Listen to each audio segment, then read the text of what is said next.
Hello, this is Dread, and in today's video topic, this is going to be the day one update on the Bleed Zeal Paladin. If you don't know, recently with all of the things happening in the world, last Epoch's trade isn't doing as well, and it's caused me to have to essentially self-farm for all my gear, and I said, fuck it, if I'm going to have to self-farm all my gear, I'm just going to go in COF instead. So that's what I did. I restarted in account found, and we're just going to be playing the new league like as if nothing happened, and we're just going to restart. So I had to redo all of my favorite grind and all that, but that's fine. I chose the perfect build for it, because let me tell you, Bleed Vengeance Paladin, oh my goodness, it has felt so good. It's exceeded every single one of my expectations. To give you an idea, I started this build yesterday, and now I'm in 700 corruption. I have most of my Weaver's Tree done. I have my 10 out of 10 Harbingers done. I farmed Aberoth a bunch so I could, get some gear from them. I've done all of these things with simply Vengeance. Yeah, you heard that right. Vengeance. This skill in Paladin and Sentinel that doesn't really do anything. Well, guess what? It does now. The power creep has shown so much that you can actually play Vengeance and actually do enough damage. And there's a few reasons for that. Now, this build is a Carrion of Creation build. I know I will never get away from bleed builds. I promise you. I'll get away from this item. I promise. But Carrion of Creation makes it so that you convert a lot of your ailment chance into bleed chance. The reason why this item is so strong is because your blessing slots usually are wasted due to them not being that good for the most part, unless you're specifically going for something very specific, right? So our Lagan Blessing can be Shock Chance, which gets turned into Bleed Chance. Our Rye Blessing can be Ignite Chance, which gets turned into Bleed Chance. Our Hera could technically be turned into Frostbite Chance, which can be turned into Bleed Chance. Although we are running Fizzres there, which I'll explain in a moment. But this allows us to run all of these ailment chances that we normally couldn't run to scale our bleed, because bleed has some of the best items in the game for scaling its ailments. So going bleed is really good. It's a very good upside. Now, the second reason we're going Vengeance Paladin with bleed is the node called Blade Paladin. This node makes it so that we have overcapped, we have bleed pen based on our overcapped physical resistance. Right now, I am at 320% physical resistance, meaning that I have well over 270 percentage chance to penetrate with bleed. To give you an idea, that essentially gives my Vengeance auto attack 300% more damage for the most part. We have a little bit of extra penetration on the tree as well, but pretty much that's all of our penetration. And being able to scale it with physical resistance like that on idols and stuff like that means it kind of greases the wheels of all of our other slots, because the biggest problem with ailment builds on Sentinel is there's 3 affixes you want on your gear for your helmet and your body armor. There is the bleed duration, bleed chance, and bleed pen. But we have bleed pen sorted with, of course, Blade Paladin, meaning that we only need bleed duration and bleed chance. And our Carrion of Creation makes it so that we only need so much bleed chance, right?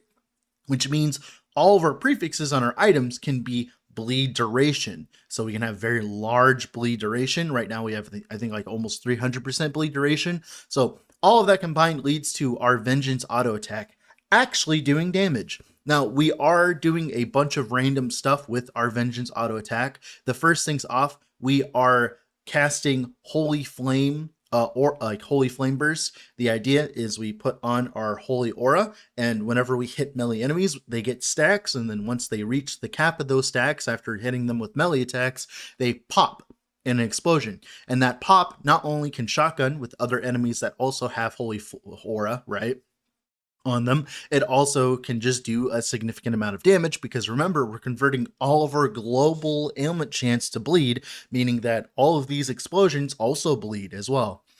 And then we also turn our healing hands procced on melee hit into a melee attack, which then procs more Holy Flame auras, which is amazing, right?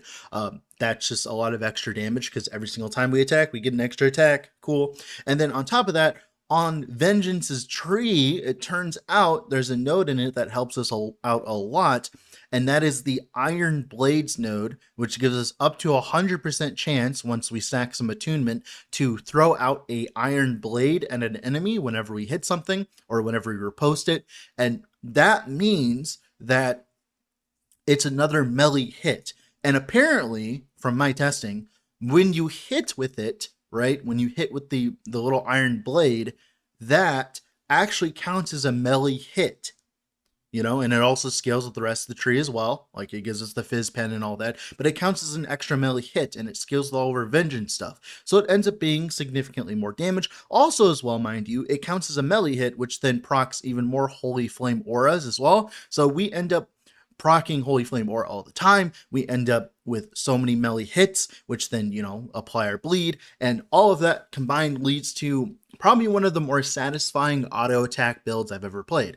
Like, I'll be honest, like, out of all of the auto attack builds I've ever played ever on this channel, this has to be one of the most satisfying, because it just feels good playing Zeal Paladin. I know I keep saying that. Zeal Paladin is an archetype from a long time ago in Diablo 2, where you just simply take an auto attack with Zeal and you just make it do a bunch of random insane stuff with like all the waves of light and all that. And that's pretty much very close to what we're doing with this build. And it feels great. It feels great.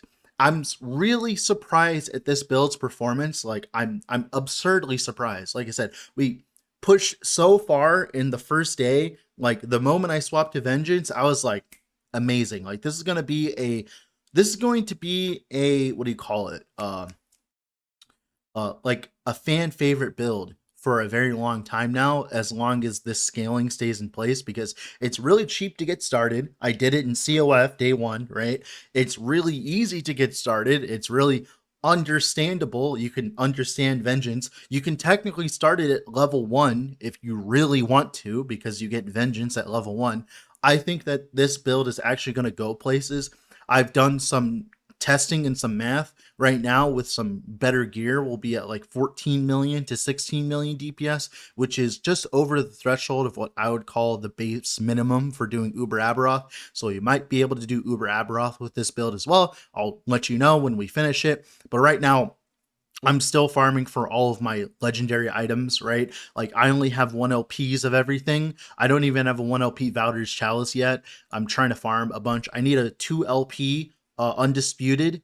That would help out a lot. I need a 2 LP Eye of Reen. That would help out a lot. Like, I need a 2 LP the helmet, the Harbinger helmet, the one that like makes you take less damage based on your mana and all that. We need one of those. Like, we need a lot of gear, but that's the beautiful thing about this build, is the investment ceiling is so absurdly high, because we just simply stack physical resistance everywhere. If we get over to like 600% physical resistance, that's almost 600% physical penetration with the bleed. Not many builds get that high, right? Not many builds get that much physical penetration, which will probably allow Vengeance to actually scale into the end game very hard. But that's going to be it for the character today. That's going to be it for the video today. We'll be doing a full build guide eventually. With all that being said, this has been Dread. Off to go do something else. Bye.